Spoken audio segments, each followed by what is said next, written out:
Hello दोस्तों, कैसे हो आप सब। स्वागत है एक बार पुनः आप सभी का हमारे अपने YouTube channel Shiv coaching classes पर।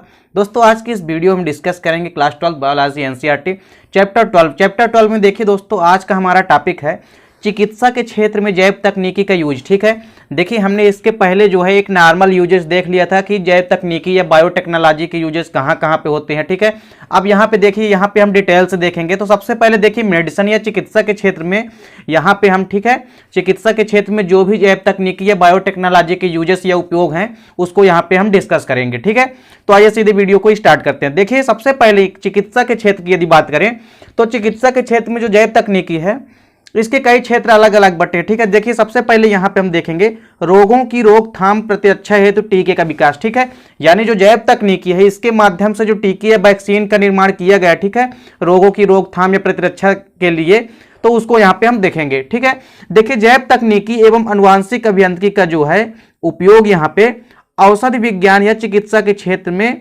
रोगों की रोकथाम के लिए एंटीबॉडीज एवं वैक्सीन के निर्माण में किया जाने लगा। ठीक है, यानी यदि बेसिक रूप से यदि हम देखें यहाँ पे तो जैव तकनीकी या बायोटेक्नोलॉजी है तो ये आनुवांशिक इंजीनियरिंग या जेनेटिक इंजीनियरिंग जो है इसका उपयोग बेसिकली औषधि विज्ञान, ठीक है, यानी मेडिसिन जो विज्ञान है, मेडिसिन साइंस में और चिकित्सा के क्षेत्र में रोगों की जो रोकथाम है उसके लिए एंटीबॉडीज एवं वैक्सीन के निर्माण में किया जाने लगा। ठीक है, यानी जैव तकनीकी के थ्रू कई सारे वैक्सीन या टीके का निर्माण किया जा चुका है। ठीक है, और इससे कई सारे टीके का निर्माण किया जाने लगा। ठीक है, देखिए आज जंतुओं के एंटीजन जो होते हैं, ठीक है, एंटीजन या प्रतिरक्षी आपको मालूम होगा। ठीक है, तो जो एंटीजन होते हैं तो इनको पृथक करके उससे टीके बनाने में सफलता प्राप्त की है। यानी जो जैव तकनीकी है या बायोटेक्नोलॉजी है इसके थ्रू अपन जंतुओं से उसके एंटीजन को पृथक करके यानी अलग करके उससे कई प्रकार के टीके या वैक्सीन को बनाने में हमने सफलता प्राप्त कर ली है। ठीक है, और सैकड़ों प्रकार के टीके भी विकसित किए जा चुके हैं। ठीक है, तो जैव तकनीकी के थ्रू कई सारे टीके भी विकसित किए जा चुके हैं। फॉर एग्जांपल समझिए यहाँ पे हमने कई सारे ऐसे रोगों के नाम लिख रखे हैं। ठीक है, तथा साथ ही साथ उनसे बचने के लिए या उनसे निपटने के लिए जैव तकनीकी के थ्रू हमने कौन कौन से वैक्सीन बना ली है उसको यहाँ पे हम कुछ एग्जाम्पल के थ्रू समझते हैं। ठीक है, देखिए सबसे पहले हमारे पास क्या है, हमारे पास है रेबीज विषाणु। ठीक है, रेबीज विषाणु जिसका जैसा कि आपको मालूम होगा रेबीज जो कि कुत्ते के काटने से होता है बेसिकली। ठीक है, इसको हम हाइड्रोफोबिया के नाम से भी जानते हैं। ये बीमारी जो होती है बेसिकली वायरस या विषाणु के कारण होती है। तो इस प्रकार से ये जो रेबीज विषाणु है, ठीक है, देखिए आप हाइड्रोफोबिया और हाइड्रोफिलिया में कंफ्यूज नहीं होइए। ठीक है, क्योंकि रेबीज जिसको हम हाइड्रोफोबिया कहते हैं, ठीक है, यह क्या है, इसमें हाइड्रोफोबिया यानी पानी से हमको क्या लगने लगता है, डर लगने लगता है। ठीक है, और इसके अलावा एक हाइड्रोफिलिया होता है, वह अनुवांशिक बीमारी होती है, तो उसमें आपको नहीं जाना है। ठीक है, आपको कंफ्यूज नहीं होना, रेबीज यानी हाइड्रोफोबिया। ठीक है, अब देखिए तो जो रेबीज विषाणु है इसके लिए रेबीज वैक्सीन का निर्माण किया जा चुका है। ठीक है, इसके अलावा देखिए जो विब्रियो कालेरी यानी जिसको हैजा बोलते हो आप, ठीक है, तो विब्रियो कालेरी बैक्टीरिया जो है, विब्रियो कालेरी जीवाणु जो है, इससे कालरा वैक्सीन निर्मित की जा रही है। ठीक है, क्या की जा रही है, इससे कालरा वैक्सीन जो है निर्मित की जा रही है। ठीक है, इसके अलावा देखिए जो पोलियो वायरस है या पोलियो विषाणु जो होता है, ठीक है, इससे बेसिकली पोलियो वैक्सीन का निर्माण किया जा चुका है। ठीक है, यानी पोलियो विषाणु से बचने के लिए पोलियो वैक्सीन बन चुकी है। ठीक है, इसके बाद देखिए जो साल्मोनेला टाइफी म्यूरियम होता है, साल्मोनेला टाइफी, ठीक है, जो टीबी होता है, ठीक है, यानी ट्यूबरकुलोसिस जो होता है, देखिए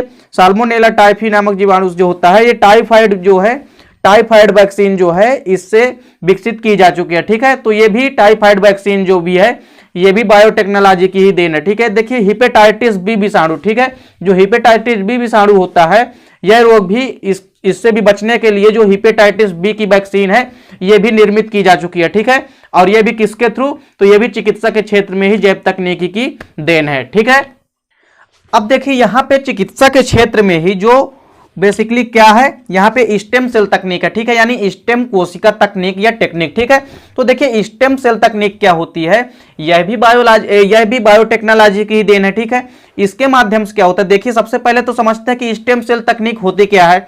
ठीक है, तो जो स्टेम कोशिका जो होती है, ठीक है, यानी स्टेम सेल जो होती है एक अवशेषीकृत, ठीक है, कैसी होती है, अवशेषीकृत तथा अविभाजित अनुवांशिक कोशिका होती है। ठीक है, कैसी होती है, जेनेटिक सेल्स होती है। ठीक है, जो कि विभाजित होकर के अपने जैसी प्रतिलिपियां बनाने में सक्षम होती है।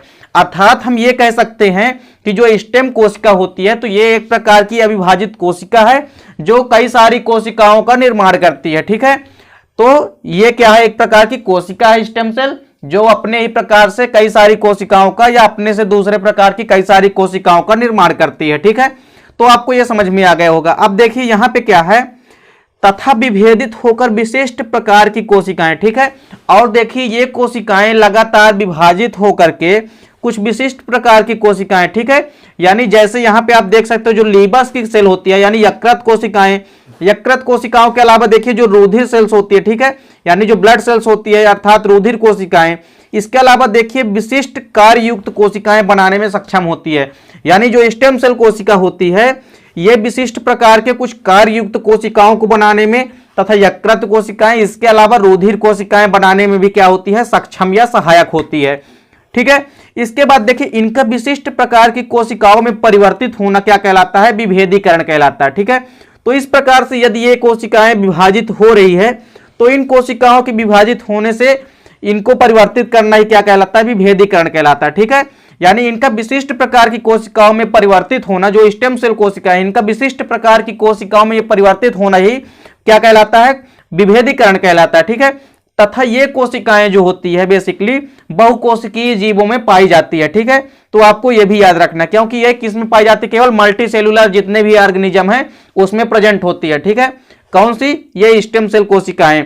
अब देखिए जो स्टेम सेल कोशिकाएं हैं यह नियमित रूप से विभाजित होकर के नई कोशिकाएं बनाती है। ठीक है, जैसा कि हमने पहले भी आपको बता चुका है जो स्टेम कोशिकाएं हैं या स्टेम सेल कोशिकाएं हैं यह रेगुलर या नियमित रूप से क्या करती है, डिवाइड होती है या विभाजित होकर के एक नई प्रकार की सेल का निर्माण करती है। ठीक है, तथा उपस्थित ऊतकों की मरम्मत का कार्य करती है। ठीक है, और विशिष्ट प्रकार की जो ऊतक होते हैं या टिश्यू हैं इनके भी मरम्मत की, ठीक है, यानी इनको जोड़ने का आपस में कार्य करती है। ठीक है, फॉर एग्जाम्पल समझिए यहाँ पे, देखिए यहाँ पे एग्जाम्पल के लिए मैं आपको बता रहा हूं, जैसे मान लीजिए जो हमारी अस्थि मज्जा या बोन मैरो जो होती है, तो बोन मैरो एवं इसके अलावा जो पाचन तंत्र होता है, ठीक है, पाचन तंत्र या जो हमारा डाइजेस्टिव सिस्टम होता है, तो उसमें जो स्टेम सेल्स होती है, ठीक है, तो स्टेम सेल कोशिकाएं जो होती है वो ऊतकों के नवीकरण तथा मरम्मत का भी कार्य करती है। ठीक है, नवीकरण यानी नई कोशिकाओं से नए ऊतकों का निर्माण करना। ठीक है, तो ये नवीकरण ऊतक का निर्माण कहलाएगा।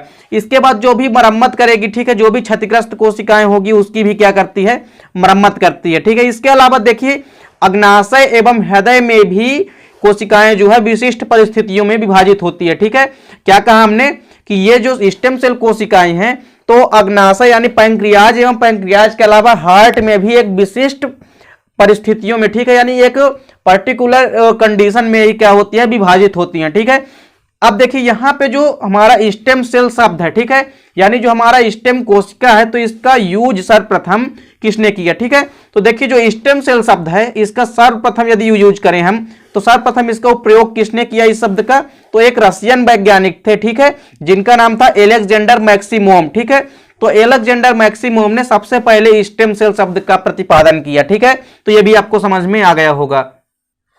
देखिए यहां पर सारियो कैपेथी एवं मार्टिन इवांस तथा ऑलिवर स्मिथिस, ठीक है, इन तीनों को ही सन 2007 में, ठीक है, यानी 200, ठीक है, किस सन में, 2007 में इनको क्या किया गया, इनको चूहे में जो स्टेम सेल है, ठीक है, इन्होंने सबसे पहले चूहे में स्टेम सेल की खोज की। ठीक है, जिस कारण से इन तीनों को किसको सारियो कैपेथी, मार्टिन इवांस एवं ऑलिवर स्मिथिस को सन 2007 में चूहों में स्टेम सेल की खोज के लिए इनको नोबेल प्राइज से सम्मानित किया गया। ठीक है, तो इसको भी आपको याद रखना है। इसके बाद देखिए जो स्टेम सेल तकनीक है तो स्टेम सेल तकनीक की कुछ उपयोगिता देखेंगे, यानी इसके यूजेज कहां कहां पे है। ठीक है, तो जो स्टेम सेल तकनीक है इसके कई यूजेज हैं। देखिए पहला यूज क्या है, जो स्टेम सेल है तो स्टेम सेल ने अपनी पुनर्जनन क्षमता तथा क्षतिग्रस्त कोशिकाओं की मरम्मत करने की क्षमता के कारण औषध विज्ञान के क्षेत्र में नए द्वार खोल दिए हैं। यानी यहां पे दोस्तों आप समझ सकते हो जो स्टेम सेल कोशिका है ये अपने अंदर क्या होती है, पुनर्जनन की क्षमता पाई जाती है। ठीक है, अर्थात ये अपने ही समान कई सारी कोशिकाओं का निर्माण करने में सक्षम होती है तथा इसके अलावा जो क्षतिग्रस्त कोशिकाएं होती है, यानी जो भी कोशिकाएं टूट गई है तो उन क्षतिग्रस्त कोशिकाओं की मरम्मत करने में भी ये कोशिकाएं क्या होती है, सक्षम होती है।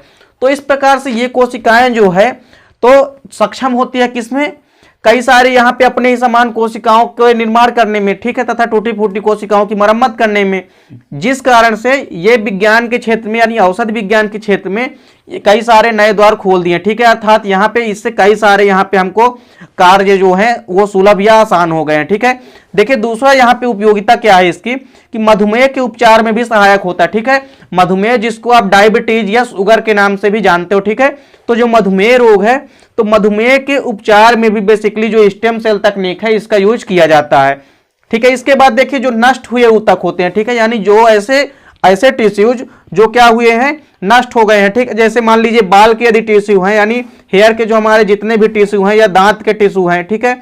इसके अलावा जो हमारी आंख की रेटिना है इसके भी जो टिश्यू हैं, ठीक है, तो उनकी कोशिकाओं के रिप्लेसमेंट में, ठीक है, यानी उनकी जो कोशिकाएं हैं यदि नष्ट हो गई है या डिस्टर्ब हो गई है तो उनकी जगह नई कोशिकाओं के निर्माण में भी स्टेम सेल तकनीक की उपयोगिता होती है, ठीक है। अर्थात स्टेम सेल तकनीक वहां पे उपयोग में लाई जा सकती है, ठीक है।